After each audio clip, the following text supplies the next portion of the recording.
Assalamualaikum warahmatullahi wabarakatuh. Bismillahirrahmanirrahim. Alhamdulillahirrabbilalamin. Wassalatu wassalamu ala asyrafil anbiya wal mursalin. Sayyidina wa maulana Muhammadin wa ala alihi wa ashabihi ajmain. Amma ba'du. Allah marzuqna fahman nabiyyin wa hifdzul mursalin wa ilhamal malaikatil muqarrabin birahmatika ya arhamar rahimin. Amin. Ayeuna urang neraskeun hanca urang pangaosan ngaoskeun kitab Matan Ghoyah wa Takrib. Parantos kemari urang muqaddimah teras deui kitab masuk kana pembahasan kitab Thaharah ngabahas tentang susuci bab cai anu tiasa dianggo susuci atos ngabahas tentang kulit bangke ataupun ngabahas tentang nyamak ataupun ngabersihan kulit bangke kulit naon we anu tiasa disucikeun ngabahas tentang wadah tina emas jeung perak ngabahas tentang siwak katanapi nyusur ngabahas tentang fardu wudu sareng pasunahanana. Ayeuna urang lebet kana pasal istinja. Bismillahirrahmanirrahim. Qala al-musannifu rahimahullahu ta'ala wa nafa'ana Allahu bihi wa bi ulumihi bidaraini amin radhiyallahu ankum.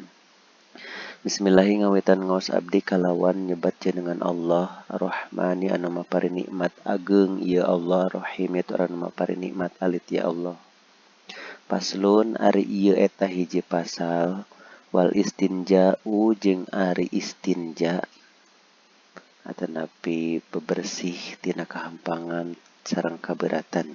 Wajibun eta anu wajib minal bauli tina saentos kahampangan walgo iti jeung kaberatan.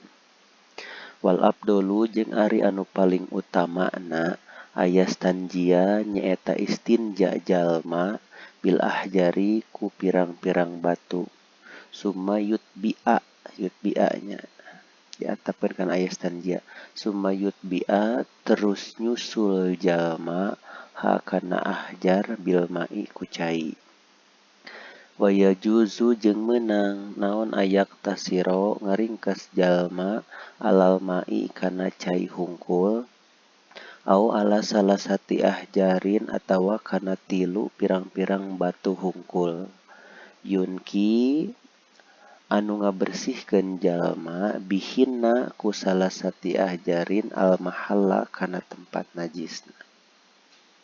Fa idza aroda maka tatkala ngarepkeun jalma al iktisara kana ngaringkes ala ahadihima kana salah sahiji ma'i wa salasati ahjar palma'u maka ari ku cai abdolu eta anu leuwih utama. Wa yajtaniba atap kana ayas tanjianya. Wa yajtaniba jeung ngajauhan jalma istiqbalal kiblati kana menghadap kiblat wastidbaroha jeung nukangan kiblat pisohroi bari tetep di tegalan atanapi ruangan terbuka tempat terbukanya sanes ruangan terbuka tempat terbuka. Wa yajtaniba jeung ngajauhan jalma al baula kana kahampangan walgo ito jeung kaberatan pilma'i dina cai arokidi anu ngemeng teh henteu mengalir. Wa tahta syajarati jeung di hanapeun tangkal al musmirati anu buahan. Wa fit tariqi jeung di jalan wa zilli jeung di anu ieu wasakbi jeung dina liang talobang wala yatakallama jeung ulah nyarita jalma ta ulah ngomong jalma alal bauli bari tingkahna keur kahampangan walgo iti jeung keur kaberatan wala yastakbila jeung ulah madep jalma asyamsa kana panon poe wal qamaro jeung kana bulan wala yastadbiro jeung ulah nukangan jalma huma kana syamsa wal qamar. Janten dina pasal ieu urang bakal ngabahas tentang istinja. Istinja teh susuci saentos kahampangan atanapi saentos kabeuratan. Tiasa disebatkeun cecebok panginten. Di dieu dibahas wal istinja'u wajibun minal boli wal goiti. Istinja teh hukumna wajib saentos kahampangan sareng saentos kabeuratan. Saentos kahampangan urang kudu istinja hukumna wajib. Saentos kabeuratan urang kedah istinja hukumna wajib. Atanapi saduanana bareng nya kahampangan nya kabeuratan sadayana kedah istinja hukumna wajib. Adapun praktek istinjana wal abdolu ayastanjia bil ahjari summa yutbi'aha bil ma'i. Anu paling utama urang istinja teh ngagunakeunana pertama ngagunakeun batu saentos ku batu disusul ku cai. Jadi alat kanggo istinja teh tiasa cai, tiasa batu. Tiasa nganggo cai, tiasa nganggo batu. Ngan anu paling utama mah dianggo saduanana. Kumaha praktekna? Pertama anggo heula ku batu, diulesan ku batu, batuna 3. Atanapi tiasa hiji ngan mempunyai 3 sudut. Sudut pertama dianggo, sudut kedua dianggo, sudut katilu dianggo. 3 soteh, 3 batu atanapi 3 sudut lamun bersih ku 3, lamun teu bersih ku 3 mah wayahna kada ditamihan deui. Ngan anu paling utama pami ditamihan tina 3 sayana kedah ganjil. 5, 7 atat sareng saterusna dugi ka bersih. Saentos ku batu sumayut biaha bil ma'i. Kedah disusu ku cai, saentos ku batu neme we diwasuh ku cai. Eta paling utama istinja teh pertama ku batu, saentos ku batu neme we diwasuh ku cai. Teras di dieu waya juju ayak tasiro meunang oge jalma istinja teh milih salah sahijina alal ma'i kana cai hungkul. Are ku cai hungkul ieu mah mangga. Aw salah sati ahjarin atawa henteu ku cai ieu mah arek nganggo 3 batu hungkul mangga eta ge. Jadi bebas meunang urang istinja teh arek ku cai hungkul mangga, arek nganggo batu mangga 3 batu. 3 batu teh yunki bihinal mahala. Nganggo 3 batu teh lamun bersih eta najisna teh ku 3 batu. Pami ayeuna ku 3 batu henteu bersih nya kedah ditamihan deui. Tadi teh ditamihanana kedah saena mah ganjil 5. Jadi berarti urang bebas kenging ayeuna istinja nganggo cai ngatanapi nganggo batu. Teras paiza aroda al iktisoro alla ahadihima pal mau abdol. Lamun urang arek ngaringkes arek milih salah sahijina antara cai jeung batu, pal mau abdolu maka ku cai leuwih utama daripada ku batu. Walaupun misalkan urang dibebaskeun dimenangkeun arek cai gae arek ku batu gae, tapi lamun arek milih mending ku cai sabab cai leuwih utama daripada ku batu. Tapi najan milih batu ge nya meunang-meunang wae.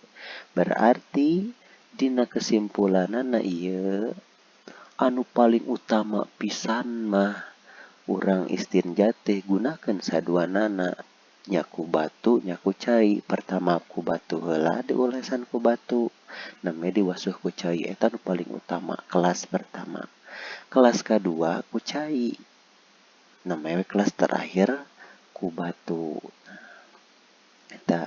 Eta istinja dina segi ngagunakeun alat kangge istinjana cai atanapi batu. Teras ti dia aya adab-adabanana ketika urang ayeuna buang air kecil atanapi buang air besar nya. Nah, ti dieu wayajtaniba istiqbalal kiblati wastidbaroha fisro'i. Jalma teh saena mah kedahna mah ketika ayeuna kahampangan atanapi kabeuratan tekenging menghadap ka kiblat. Wastidbaroha jeung tekenging nukangan kiblat. Bisohroi pami ayeuna kahampangan kabeuratanana di tempat terbuka. Di tegalan, sohro tegalan maksudna teh tempat terbuka. Ketika urang kahampangan, ketika urang kabeuratan, terus urang ngalaksanakeun istinja, tasaena mah kahampangan kabeuratan istinjana urang teu kenging menghadap ka kiblat, teu kenging nukangan kiblat. Makana dina keterangan sanesna urang sayeuna ketika kahampangan kabeuratan teh kedah aya hahalang, teu kenging dugi ka terbuka pisan. Kedah dihalangan. Tuh. Teras wayajtani bal baola walgo ito bil mairokidi. Seras urang ayeuna kudu ngajauhan kahampangan jeung kabeuratan teh dina cai anu ngemeng teu kenging. Jadi urang kahampangan kabeuratan teu kenging kana cai anu ngemeng teh cai anu teu ngalir. Cai dina wadah, cai dina kobak anu teu ngalir, teu kenging. Berarti sayeuna mah ketika urang kahampangan kabeuratan teh kadah kana cai anu ngalir. Dan disebatkeun cai anu ngalir teh aya pangocoran jeung aya pembuangan. Ngalir caina eta sae mah. Tah urang teu kenging ayeuna urang kahampangan kabeuratan dina cai anu ngemeng, cai anu henteu ngalir. Teras wa tahta syajarati al-musmirati, sareng urang ge teu kenging kahampangan kabeuratan di hanapeun tangkal anu sok buahan walaupun keur teu buahan. Misalkan aya tangkal berbuah, are keur buahan puguh deui beusi ayeuna aya jalma anu bade ngalabuah. Sedangkan ke aya kahampangan, aya kabeuratan bakal ngaganggu. Atanapi aya tangkal anu sok berbuah keur teu buahan oge eta ge teu kenging. Jadi dilarang teu kenging urang kahampangan kabeuratan di hanapeun tangkal anu berbuah, tangkal buah ya, walaupun sedang tidak berbuah gitu. Teras wapitoriki sareng urang oge teu kenging kahampangan kabeuratan di jalan, tangtosna eta mah ngaganggu di jalan dilarang. Wazili jeung urang ge teu kenging kahampangan kabeuratan di tempat anu iuh. Di tempat anu iuh, tempat anu sejuk, tempat anu nyaman. Kenaon? Panginten si batur bade ngiuhan, batur bade istirahat. Sedangkan tempatnya dianggo kahampangan kabeuratan bakal membuat tidak nyaman orang lain dilarang. Wasakbi sareng urang teu kenging kahampangan kabeuratan di kana liangkeun, di kana lobangkeun. Aya lobang, aya liang di kahampangan, di kabeuratan, teu kenging. Kunaon? Kusabab urang kan teu terang beusi di lebet liang teh aya makhluk bakal kaganggu. Aya hewan bakal kaganggu, aya anu makhluk-makhluk sanes bakal kaganggu, makana teu kenging urang kahampangan kabeuratan dina dilebetkeun kana liang, kana lobang. Wala yatakallama alal boli wal goiti, sareng urang teh teu kenging nyarios komo ngobrol ketika urang kahampangan sareng kabeuratan, teu kenging eta dilarang. Wala yastakbila syamsa wal qamar. Nah, urang oge teu kenging ketika kahampangan kabeuratan bari menghadap kana matahari jeung kana bulan. Ketika ayeuna urang kahampangan kabeuratan aya matahari ditinggalikeun menghadap kana matahari. Ketika aya bulan ditinggalikeun menghadap kana bulan teu kenging. Wala yastadbiruhumat sareng teu kenging ditukangan. Nah, ieu diantawisna adab-adaban sareng hukumna istinja dina pasal ieu. Panginten pami ayeuna dina kitab-kitab sanes mah secara detail atanapi dina sarahna ieu kitab detail pisan tentang adab-adaban urang istinja, adab-adaban urang kahampangan sareng kabeuratan.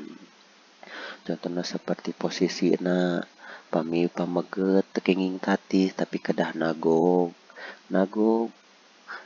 bari nagog na titik tumpu na teh berat keneh. Panagog mah urang cali kana sampean. Sampean teh ayeuna aya dua, aya anu katuhu sareng anu kenca. Tah urang nagog pami-pameget ca ieu kahampangan tetapi kabeuratan sae na titik tumpu na teh ka anu kiri nya. Nagog. Istri sami posisina nagog dijegangkeun. Pami pameget kahampangan cepengan gagaduhanana ku panangan anu kenca dicapit. Nah, bari nagog. Tos kaluar saentosna didehemkeun. Pami tos kahampangan teh supaya teu kenging aya cai pipis anu masih keneh nyisa supaya kaluar sadayana. Na mae we diwasuh. Pami istri sami cepengan gagaduhanana ku panangan bari rada dibukakeun. Saentosna sami ngadahem supaya kaluar sadayana. Istri sami dicebokanana eta teh kedah bersih nu disebatkeun luar. Anu disebatkeun luar teh eta anu katingali ketika istri nagog. Tadi antawisna secara singkatna urang ngabahas tentang istinja, hukumna istinja, alat anu dianggo kangge istinja, kumaha anu utamana, teras deui adab-adaban ketika urang kahampangan kabeuratan sareng istinja. Panginten kangge pasali sakitu. Mudah-mudahan sigaya manfaatna. Assalamualaikum warahmatullahi wabarakatuh.